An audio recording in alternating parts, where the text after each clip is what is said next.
Good morning, everyone. It's really early here. I got ready yesterday to also do one, and then things just kind of happened, and then it didn't happen. Um, it is a quarter after 4 in the morning, and I've been up since 3 o'clock. I'm getting ready at 5 a.m. A little one's coming, and had an interesting day yesterday. Had some interesting conversations. And there's one thing that I realized on how what is going on in the world, around the world, especially when it comes to the wars, this and that, the conflict with the people, it's affecting all of us. Even if things are going great at home, this and that, everything's just fine. Then why are people's tempers so high? Yes. And I've noticed that here as well. Yeah, there are things coming up. I'm going, gosh, we're all old enough. We should, why are the tempers so high? Rather than just finding out what's going on, this and that, then deal with it in the appropriate way. Yes. And so what happened? Okay, I'll give one example. I just, I, all right. When I'm in an environment that has certain things laying around, like boxes, right? Yes. Uh, and a lot of things are now ordered over the internet. Then I go around and I collect everything and put it in the recycling bin and this and that, clean up otherwise. Before I start cooking, a kitchen to me has to be clean. I don't, it's just how I am. And and I'm pretty sure it was me, though I don't remember it, but I'm pretty sure it was me because nobody else in the house does that. A box got thrown out, a fairly large box, and it had a small little thing in it. And it was missed, yes, last night, and everybody was looking for it. And eventually, my daughter found it in the recycling bin, still in the box. And the box had been opened, and as I said, surely if I would have picked that box up, I would have heard something rattle or whatever, And but I didn't, so okay. And she got really upset. I said, "Oh, yeah, yeah." And eventually, I looked at her and said, "Hey, calm down. It's fine. It just let's talk about it, yeah." And uh, and I thought, man, that it was such a little thing. It wasn't a big thing. It was not even a lot of money or anything. And uh, and it got found. Yes, yeah, which is great. Yeah. And uh, and I thought, and I've noticed certain other things. Now, not necessarily here. This is just one example that happened here with other people and people that I've talked to, and on how people's tempers are just really running high, and on how well, why is that? That's it, because everything's just going fine. This was a little thing. It wasn't a big deal, but it had this just flare up of emotions. And while I was thinking about that, first of all, okay, make sure that you look into every box, make sure it's empty. While I'm here in the hurry, right, with the little one in a hurry to get things a little cleaned up, and this is, as I said, my daughter and her husband and my granddaughter, they're clean people. It's just things get put here and there, and nobody has time to put it away. Or everybody's very busy. So here I am cleaning up after everyone and got into trouble again.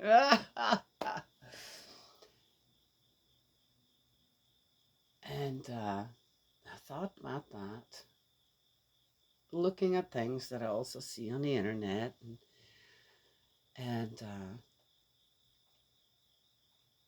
found it interesting again on how, with something like this, and how easily it is in a way to prove, right, again, the existence of God, our Heavenly Father, our Heavenly Parent, because we're all connected. It doesn't matter if we're thousands of miles away from a big conflict like war, right?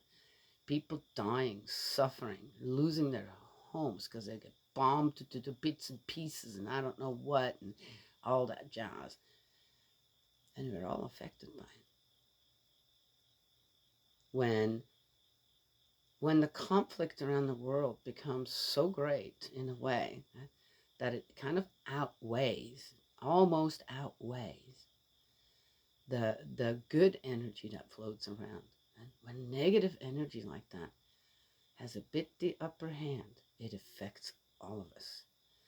And in the way that it affects us is over little things, over things that should be easily talked out. Right? Yes. So my daughter said, Mom, now we found it. But where did we find it? So love that you clean up. I love that you do all this work. Right? But make sure that you check the boxes properly. Yes? Easy thing. It was not a big deal. It was not a big deal at all. Yet, I look at her and say, hey, you can talk to me in a normal voice about this. Yes? So, but I thought about it, said, oh, there's always a reason why these things happen. Yes? Around me, with other people. And I reflect, I step back. I reflect. And then I think about, oh my gosh, to be aware of that. The conflict all around the world going on right now with people in all these different countries is affecting us emotionally as well. To be aware of that, then we can do what? Be prepared for it, right? Alert each other. Hey, stuff's going on around the world. It's going to affect us emotionally as well. So let's be prepared with that, right? About that. Well, how do you do that? Just say a prayer. Just give that Almighty a thought. Right? I can make it through this. I can make it through this without suddenly that negativity that negative energy, negativity in the world against each other. Right? That isn't suddenly also invading our own families for no apparent reason except for we're all emotionally connected as brothers and sisters. That's just how it is all around the world. Yes? Well, that's why we cry when we see certain things. It's just, oh my gosh, I can't believe this is happening. Right? Is it with animals or humans? Right? Yes? We are brought to tears over certain things. Isn't that also then kind of, yes, substantiate what I'm saying? Right.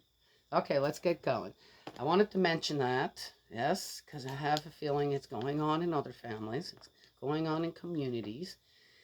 And it's okay to step in and say, guys, let's figure out what's going on here. We're doing perfectly fine. There's nothing going on in our community that should create, or in our family, this kind of havoc. So let's center ourselves. Keep creating the good energy. Yes? Yeah?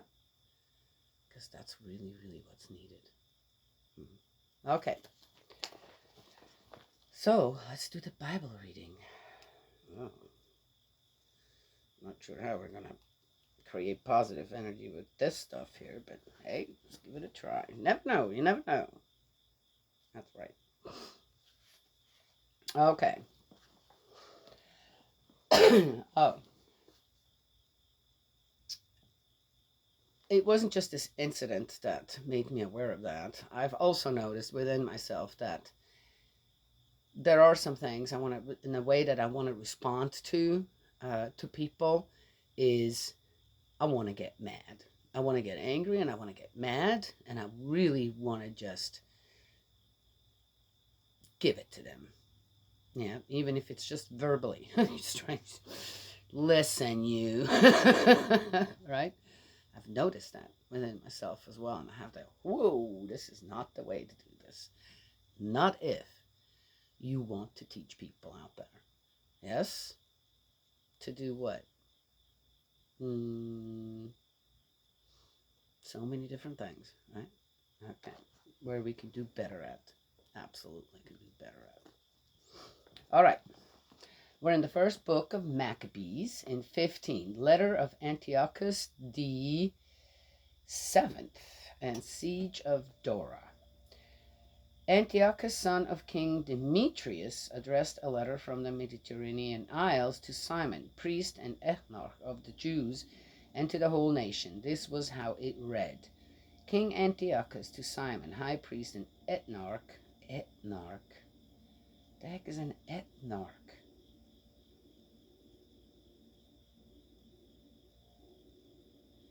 I need to go and look up that word. And to, I mean, I know what it means. It's just ethnarch. It must have some special meaning or position. Who the heck came up with that word? Well, anyway. And to the Jewish nation, greetings. Whereas certain scoundrels have seized control of the kingdom of our fathers, and I propose to claim back the kingdom so that I may re-establish it as it was before.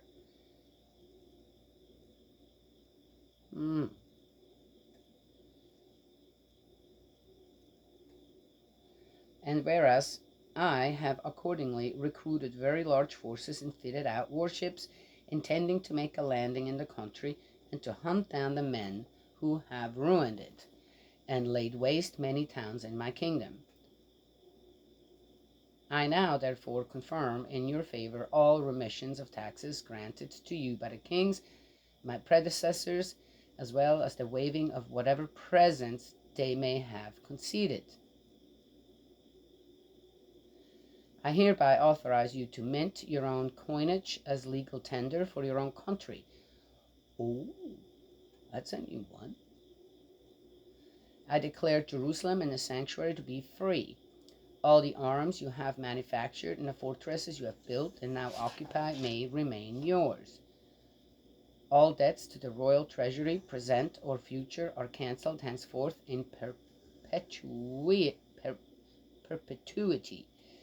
Furthermore, when we have won back our kingdom, we shall bestow such great honor on yourself, your nation, and the sanctuary as will make your glory known throughout the world. That's an interesting letter.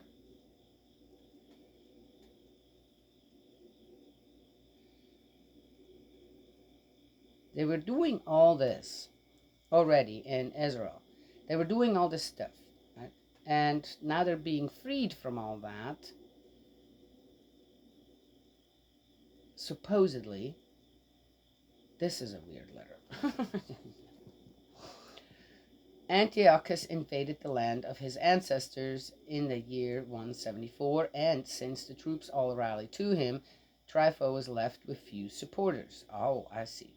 Antiochus pursued the usurper, who took refuge in Dora on the coast.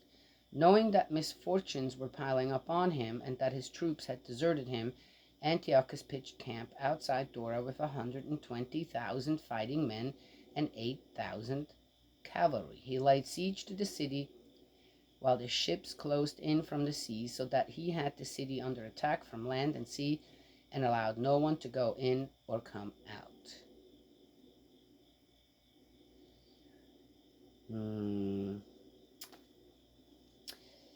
Now, see, now it would be really nice to know. I have this, all this stuff. It would be really nice to know what land or what was your land? Okay. Again, I guess I forgot. There's so much fighting going on, and so much territory goes from one to the other. It's a little bit confusing on whose was whose to begin with. Who had settled where to begin with, right? Yes. Still going on today, just kind of in the same way. The ambassadors returned from Rome to Judea, the alliance with Rome proclaimed. Numenius and his companions meanwhile arrived from Rome, bringing letters addressed to various kings and states in the following terms: Lucius, consul of the Romans, to King Ptolemy, greetings. The Jewish ambassadors have come to us, our friends and allies, to renew our original friendship, and alliance in the name of the high priest Simon and the Jewish people. They have brought a golden shield worth 1,000 mina. Isn't this interesting? Let them know, hey, they did this, so let's see what you're going to do. Okay. Accordingly, we have seen fit to write to various kings and states, warning them neither to molest the Jewish people nor to attack either them or their towns or their country, nor to ally themselves with any such aggressors. I find it interesting, too, that the Romans kind of kept themselves out of everything when it came to other people fighting against each other.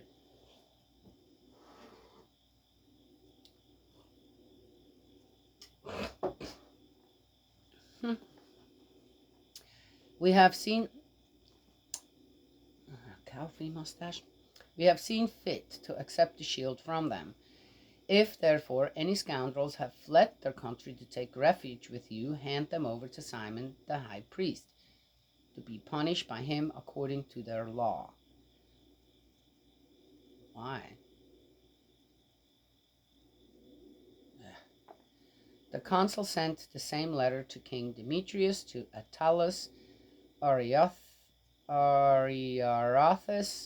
and Arsaces, and to all states, including Samsamis, the Spartans, Delos, Mindos, Sicon, Caria, Samos, Pamphylia, Lycia, Halicarnassus, Rhodes, Phaselis, Cos, Side, Arados, Cortine, Cyprus, and Cyrene. Of most of these places I've never even heard.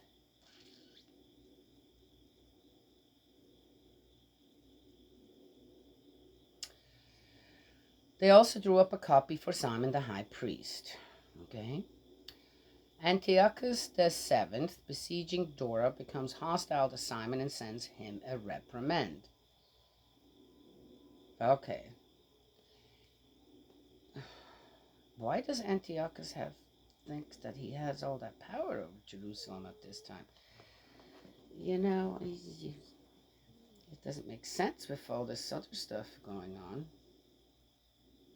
Antiochus, meanwhile, from his positions on the outskirts of Dora, was continually throwing detachments against the town. He constructed siege engines and blockaded Trypho, preventing movement in or out. Simon sent him 2,000 picked men to support him in the fight. With silver and gold and plenty of equipment. With silver and gold and plenty of equipment? What do you need silver and gold to fight for? But Antiochus would not accept them. Instead, he repudiated all his previous agreements with Simon and completely changed his attitude to him. Well, what the heck just happened there? Tempers flaring high? What did I start with? He sent him Athenobius, one of his friends, to confer with him and say, "You are now occupying Joppa and Gezer and the citadel in Jerusalem, which are towns in my kingdom." Now it comes out. "You have laid waste their territory and done immense harm to the country. And you have seized control of many places properly in my kingdom. Either now surrender the towns you have taken and the taxes from the places you have seized outside the frontiers of Judea, or else pay me 500 talents of silver in compensation for them and for the destruction you have done, and another 500 talents for the taxes from the towns. Otherwise we shall come and make war on you." When the king's friend Athenobius reached Jerusalem and saw Simon's magnificence, that's a hard one for me to say, his cabinet of gold and silver plate and the state he kept, he was dumbfounded. He delivered the king's message, but Simon gave him this answer: "We have not taken foreign territory or any alien property, but have occupied our ancestral heritage, for some time unjustly wrested from us by our enemies. And now that we have a favorable opportunity, we are merely recovering our ancestral heritage. But Antiochus says he's doing the same thing. Now, who's right? Whose is it? Whose place is it? Like, doesn't matter. Can't people again? This is just can't people just live in peace together and grow food and take care of their families and their kids and their wives and blah blah blah and their husbands and friends and community?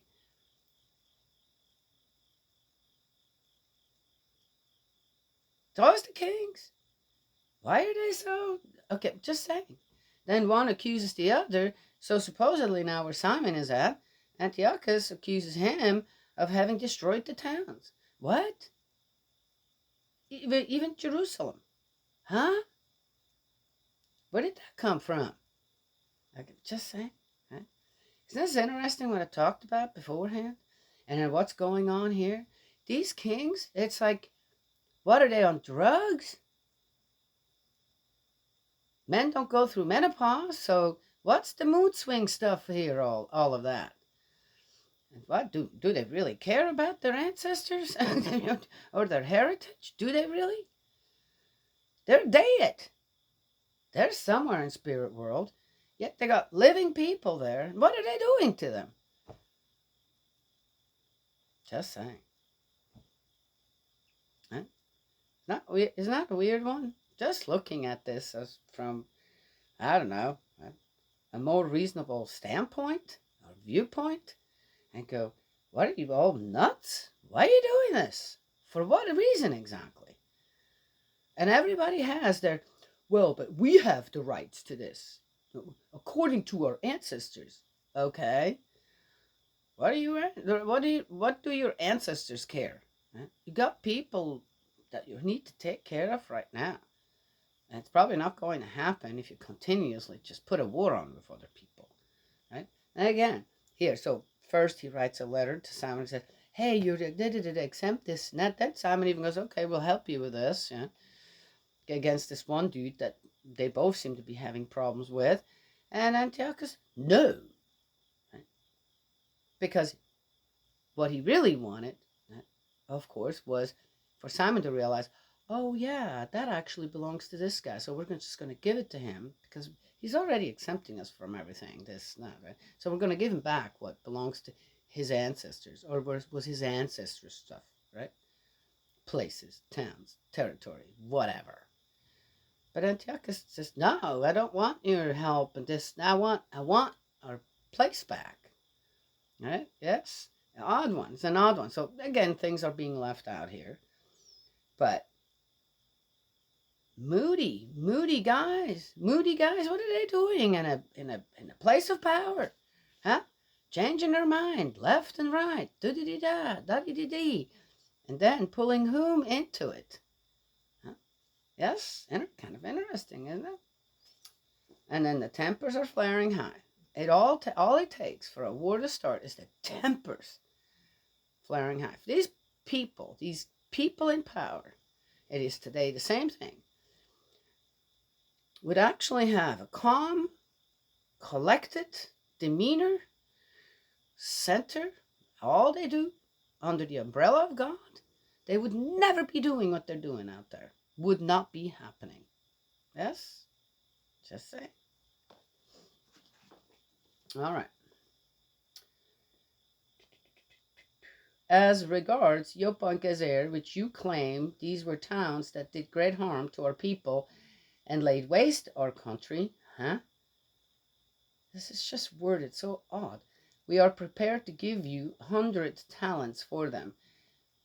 Without so much as a word in answer, the envoy went back to the king in a rage and reported on Simon's answer and his magnificence and on everything he had seen, at which the king fell into a fury. What did I just say beforehand? Kendabaeus, governor of the coastal region, harasses Judea. Next. Trypho now boarded a ship and escaped to Orthosia. I thought he wasn't able to leave. Guess he did anyway. The king appointed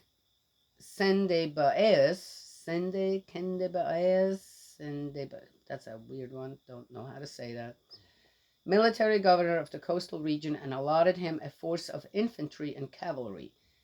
He ordered him to deploy his men facing Judea, instructed him to rebuild Kedron and fortify its gates, and to make war on our people, while the king himself went in pursuit of Trypho. Kendebaeus arrived at Yamnia and began to provoke our people forthwith, invading Judea, taking prisoners and massacring. I thought the Romans told them to not do that, and that it's happening anyway. But empty words. Having rebuilt Kedron, he stationed cavalry and troops there to make sorties and patrol the roads of Judea as the king had ordered. That's the end of 15. Well, interesting. What did I start out with? What are we doing right here? And we only got one more, and then we're in the second book of Maccabees. Gosh, just let me get through them.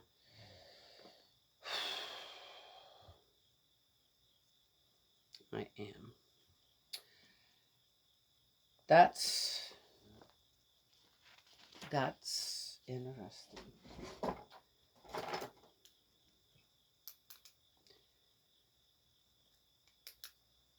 You would think that some things would just have progressed, or let's think this way: how many things have progressed since this time?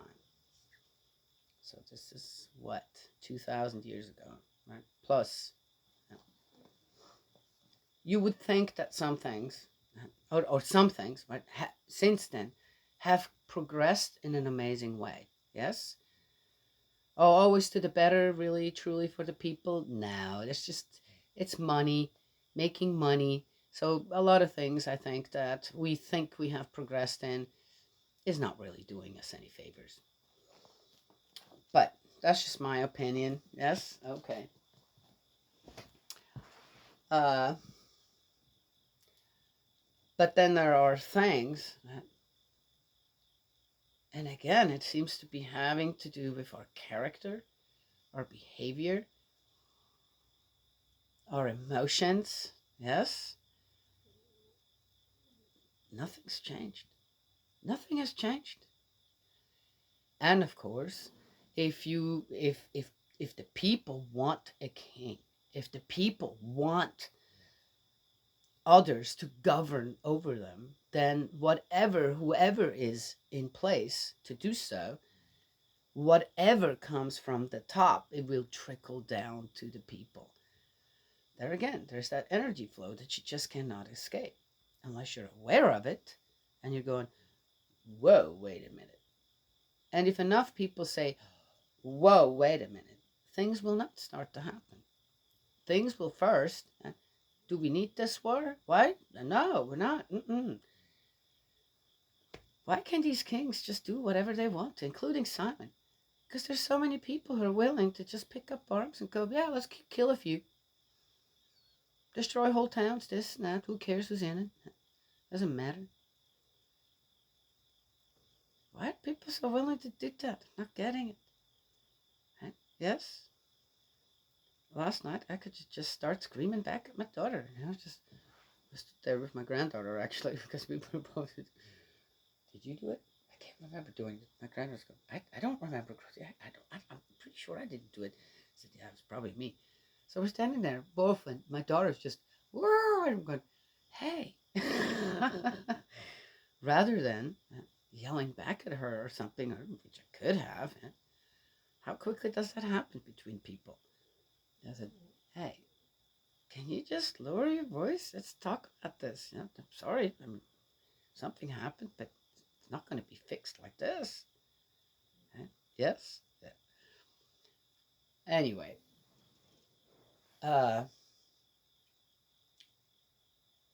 Interesting on how Maccabees, is that something we need to kind of, that's what's teaching us? Look at what these kings are doing and how it trickles down to the people. First of all, these letters are all okay. Oh, to the nation of, yeah, right. Where is that? Where are these letters all going to? Where are these envoys going to? To the people? Oh, of course not. They're going to the kings and wheeling and dealing, this and that. Okay, let's see. But when it comes down to it, the whole of the people is being pulled into it. So they have nothing really to do with it. They're just in the way of the wars and get slaughtered, massacred. Well, that happened again. Because of what? Somebody uses some doggone excuse. Oh, ancestral land. This and that. Really? What did you do to begin with that you couldn't hold on to it? What happened? Hmm? All right. Just saying. Right? Yes? Anyway, it's not the way to go. It shouldn't be the way to go for the common people. And maybe we need to just start taking care of our own stuff. Be aware of what's going on in our own families, in our own community. Yes, with our friends, this and that.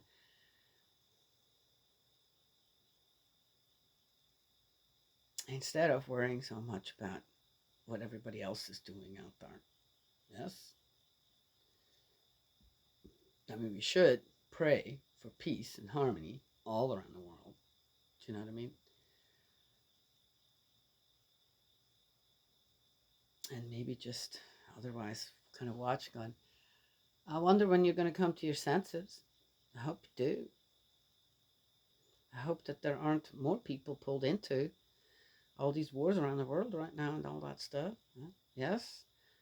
Uh, why aren't these things stopped right from the beginning? Why does one watch if you got the power? I'm just saying. Is it a whole lot different now than it was at World War II, where, oh yeah, 6 million people were just killed? Maybe we should step in. Why didn't people step in before that?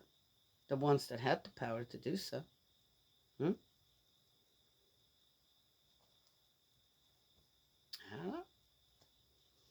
Anyway, there it is. So, one more time, just a reminder, beware, we are all affected by the emotions, the high tempers out there, and the negative energy that's floating around everywhere right now with all kinds of different things.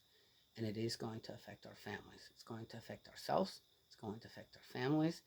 And we're going to react in certain ways that we're going, whoa, I'm not like this. What's going on? Then just remember, aha, when one is aware of things, then you can nip certain things in the bud. Yeah, it's in the bud, but I like nipping it in the butt. All right, that's all I have to share this morning. May Heavenly Parent bless and protect you and embrace you with love. And I will talk to you all tomorrow.